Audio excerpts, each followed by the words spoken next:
मेरा नाम कुसुमलता है। मेरी उम्र 38 साल है। मैं बनारस में रहती हूँ। मैं देखने में बहुत ही गोरी हूँ। आज भी लड़के बूढ़े जवान हर कोई फिदा है। मैंने अपनी बॉडी का बहुत ही अच्छे से मेंटेन रखती हूँ। 38 साल की इस बुढ़ापे में भी खुदाई की प्यास अभी बाकी है। दोस्तों, ये बात तब की है जब मैं बहुत ही कम खुदी थी। मेरी उम्र 26 साल की रही होगी। मैं बचपन से ही खुदती आ रही थी। मेरी खुदाई करने की प्यास कभी मिटती ही नहीं थी। मेरे बहुत सारे बॉयफ्रेंड थे। मैं हर नए दिन नया बॉयफ्रेंड बनाकर उसे जल्द ही खुदाई का मौका दे देती थी। कोई भी मौका अपने हाथ से जाने नहीं देती थे। सबसे ज्यादा मजा तो खुदाई में तब आया जब 12 इंच के औजार से मेरी खुदाई हुई। उस दिन उसने मेरी गुफा को फाड़ डाक दिया। दोस्तों, मैं अब आपको को बताती हूँ ये सब कैसे हुआ। मैं बचपन से ही बहुत हॉट और गजब लगती थी। लोगों की नजर मुझ पे ही टिकी रहती थी। सबसे पहले मेरे अंकल ने मेरी खुदाई की थी जब मैं 16 साल की भी नहीं थी। उस समय से लेकर आज तक मैं खुदवाती आ रही हूँ। मैं जब 26 साल की थी तो मेरी शादी बुलंद शहर में हुई है। मेरे घर पर कई किराएदार रहते हैं। कई हैंडसम बंदे भी उसमें रहते हैं जिनको देखकर मेरी संतरों को दबाने लगती हैं। मुझे उसमें से एक बंदा बहुत ही पसंद था जिसका नाम विराट था। बहुत ही गजब का लगता था। उसकी पर्सनैलिटी बहुत ही आकर्षक लगती थी। उसके भरे फूले शरीर को देखकर उस पर कोई भी फिदा हो सकता था। मैं भी हो गई। मैं रोज रोज खुदाई की सोचती थी। वो मुझसे कभी बोलता नहीं था। उसकी ना बोलने की वजह थी मेरे घर वालों का डर, कहीं मुझसे बात करते कोई देख ना ले। मैं तो उसे जब भी देखती थी तो देखती ही रह जाती थी। कुछ दिन बाद वो मुझसे नजर से नजर मिलाने लगा। उसको मैंने पसंद आते ही उससे बात करने लगी। हम दोनों ही ठहाके मारकर हंसने लगे। इतना मजा मुझे पहली बार आया था। मुझे उससे बात करने की आदत सी हो गई। वह अपने रूम में अकेले ही रहता था। अकेले ही खाना बनाता, बर्तन धोता था। मैंने उसे खाना बनाने को रोक दिया। मैं रोज सुबह शाम उसको खाना बनाकर दे आती थी। वो भी मुझे बहुत प्यार करने लगा। लेकिन मुझे प्यार की नहीं, उसके हथियार की जरूरत थी। उसका बढ़ा मोटा औजार को खाने को मेरी गुफा तड़प रही थी। मैं एक दिन उसके रूम में खाना देने गई थी। उसने मुझे बैठा लिया। मैं बैठकर बात करने लगी। उस दिन ससुर घर ही थे। मुझे पकड़कर उसने अपने दिल की बात बोलने लगा। तुम मुझे बहुत अच्छी लगती हो। मैं तुमसे बहुत प्यार करता हूँ। तुम बहुत ही हॉट लगती हो। मैं तुम्हें बहुत चाहता हूँ, बहुत प्यार करता हूँ। यही सब बोलकर उसने मुझे पकड़ लिया। मैं मन ही मन खुश हो रही थी। लगता है जादू चलने लगा। जादू के चलते ही मैं भी उसे चिपक गई। उसने मेरी होंठ के करीब अपना होंठ लाकर चूमने की कोशिश करने लगा। लेकिन मेरे ससुर ने बीच में आकर ये प्यास नहीं बुझने दिए। उन्होंने मुझे किसी काम से बुलाया। मैं चली गई। विराट का मुंह बन गया। मैंने विराट से बोल दिया, मैका मिलते ही ये पूरा हो जाएगा। मौके का इंतजार करते करते 1 महीने निकल गया। मेरे ससुर के ससुराल यानी कि मेरे पति के मामा के लड्डे डिडेके की शादी थी। सब लोग गए हुए थे। मैं ना जाकर घर देखने के लिए रुक गई। मुझे मौका मिल ही गया। मैं कुछ देर बाद घर का सारा काम करके विराट के रूम पर गई। विराट रूम पर था ही नहीं। मेरी बेचैनी बढ़ने लगी। मुझे लग रहा था मैं बहुत ही दुखी होकर वापस अपने रूम पर आ रही थी। मैं तो चौंक गई। विराट मेरे ही घर में सोफे पर बैठा था। मेरी तो खुशी का ठिकाना ही नहीं रहा। खुशी से मैं उछलने लगी। मैंने दौड़कर विराट से चिपककर बैठ गई। विराट ने मुझे पकड़कर मेरी आंखों में आंखें डालकर अधूरा काम पूरा करने में लग गया। उसने मुझे बताया कि वो आज सुबह से ही सभी के जाने का इंतजार कर रहा है, इसीलिए वो आज काम पर नहीं गया हुआ था। मुझे ये सुनकर बहुत ही अच्छा लगा कि आज तो खुदाई पक्की है। मेरे गले को चूमते हुए धीरे धीरे नीचे की तरफ बढ़ रहा था। मैंने उस दिन सफेद रंग की सलवार और समीज पहना हुआ था। मेरी लाल रंग की ब्रा दिखाई पड़ रही थी। उसने मुझे उठाया, मेरी समीज को निकालकर मुझे ब्रा में कर दिया। मैं ब्रा में बहुत ही जबरदस्त दिख रही थी। मेरे दोनों खरगोश जैसे सफेद संतरे फ्री हो गए। उसने मेरे पपीतों को अपने हाथों से पकड़कर दबाने लगा। मैं सिमटकर चिपक गई। कुछ देर दबाने के बाद अपना मुंह मेरे डब्बे के दाग पर लगाया। मेरी दाग से वो बच्चे की तरह दूध पीने लगा। मेरी सारे अंग में बिजली दौड़ने लगी। मैं गर्म हो गई। विराट ने मुझे अपनी गोदी में बिठा रखा था। उसका खड़ा औजार मेरी हिप में चुभ रहा था। मुझे वो बहुत ही मोटा महसूस हो रहा था।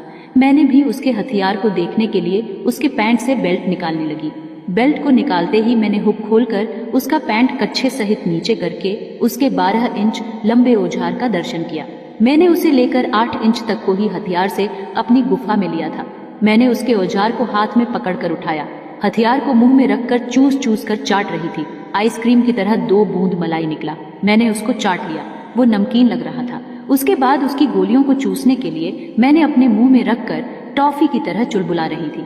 विराट भी जोश में आ गया। उसने मुझे खड़ा करके मेरी सलवार का नाडा खोल दिया।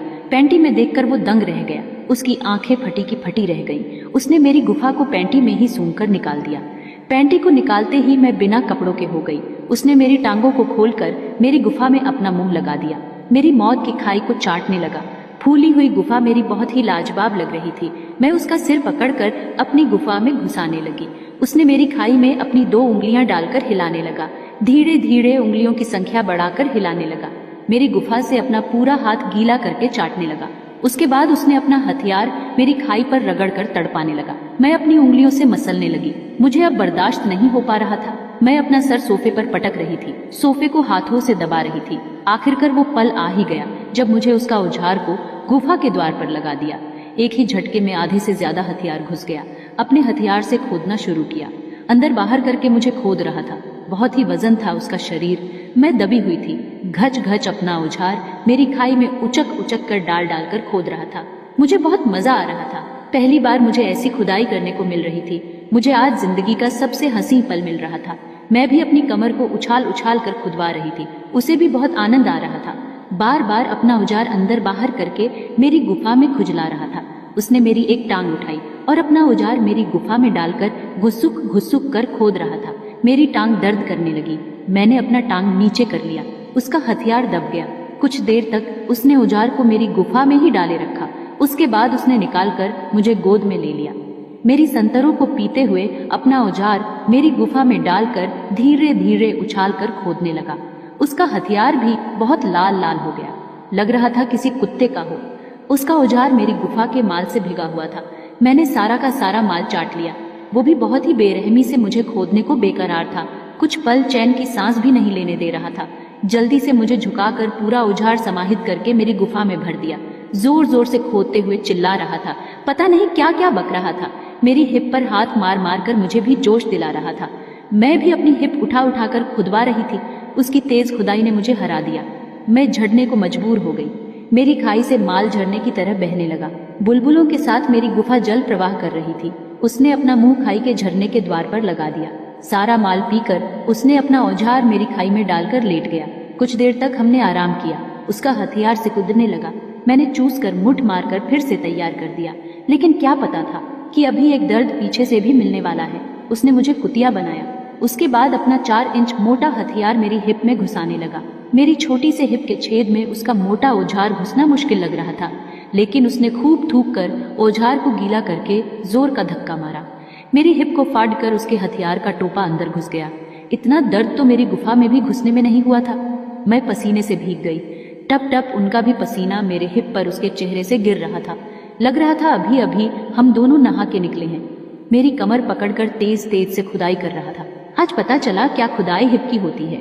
दर्द के आराम होते ही मुझे बहुत मजा आ रहा था। गुफा में पानी डलवाने के बाद मैं भी अब अपनी हिप मटका मटका कर खुदवा रही थी। विराट थक हर लेट गया। मैं उसके औजार को पकड़कर उस पर बैठ गई। धीरे धीरे करके पूरा हथियार अंदर अपनी हिप में ले लिया। मैं भी अब ऊपर नीचे गेंद की तरह उछलकर खुदवाने लगी। उसकी स्पीड से तो मेरी हिप फट रही थी। विराट कुछ ही देर बाद अपना औजार निकालकर खड़ा हो गया। अपना औजार मेरे मुंह के ठीक सामने करके हिलाने लगा। उसका हथियार अपना टैंक खाली करने लगा। पूरा माल मेरे मुंह में गिरा दिया। लबालब भरे माल को मैं पी गई। उसके बाद हम दोनों लेट गए। पूरा दिन खुदाई करके हमने खूब मजे किए।